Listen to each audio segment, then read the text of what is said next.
Mm. Hey.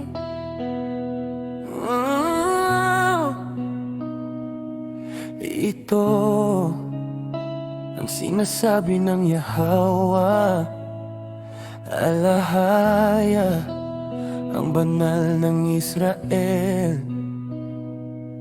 Sa pagsisisi at pamamahinga, matatagpuan ang inyong kaligtasan. Sa katahimikan at pagtitiwala, nakasalalay ang inyong lakas. Ngunit ayaw ninyong tumalima.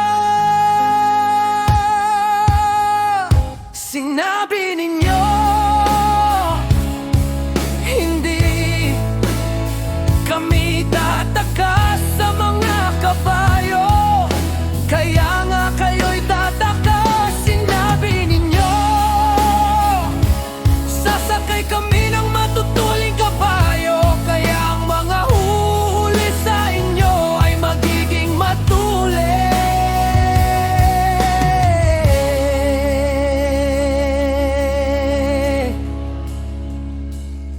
Isang libo sa inyo'y tatakas, sa bantang isa lamang, sa bantang 5 tao, kayong lahat ay tatakas. Hanggang kayo'y maiwang parang tikin ng bandila sa tuktok ng bundok, parang watawat sa isang burol. Ngunit ang Yahweh ay nananabik na ipadama ang kanyang kahabagan sa inyo. Kaya siya'y babangon upang kayo'y kanyang kaawaan. Sapagkat ang Yahweh ay alahaya ng katarungan. Mapapalad ang lahat ng naghihintay sa kanya.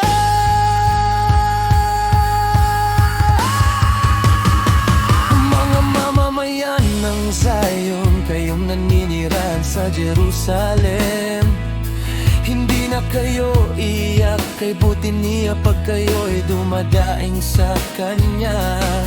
Pagkarinig pa lamang niya, sasagutin na niya kayo.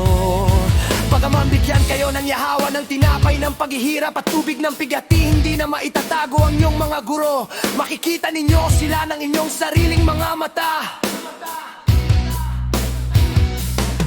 San man kayo lumingon, sa kanan man o sa kaliwa, ang inyong mga tainga ay makakarinig ng tinig sa inyong likuran na nagsasabing, ito ang daan, ito ang lakaran ninyo. Sa kaninyo wawasakin ang inyong mga Diyos-Diyosang tinakpan ng pilak, at ang inyong mga imaheng ginto ang balat, itatapon ninyo sila tulad ng maruming basahan. Nagsasabihin sa kanila, lumayas kayo! Bibigyan niya kayo ng ulan para sa binhi ninyong itinanim, at ang ani mula sa lupa ay saganang-sagana at masustansya sa araw na iyon. Ang inyong mga hayop ay mangininain sa malalawak na pastulan. Ang mga baka at asno na gumagawa sa bukid ay kakain ng masustansyang pagkain. Inihanda ng kalawit at pala sa araw ng malaking pagpatay. Pag ang mga tore ay bumagsak, mga batis ng tubig ay dadaloy sa bawat mataas na bundok at burol.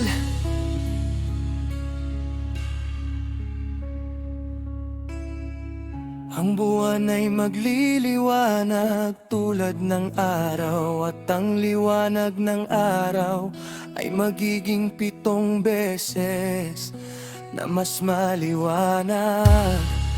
Tulad ng liwanag ng 7 araw na pinagsama, kapag itinalin na ng Yahweh ang mga sugat ng kanyang bayan, at pinagaling ang mga pilat na kanyang idinulog.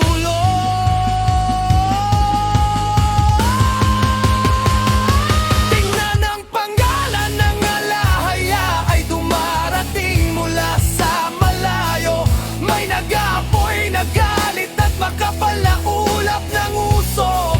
Ang kanyang mga labi ay puno ng poot, at ang kanyang dila ay isang manunumpok na apoy.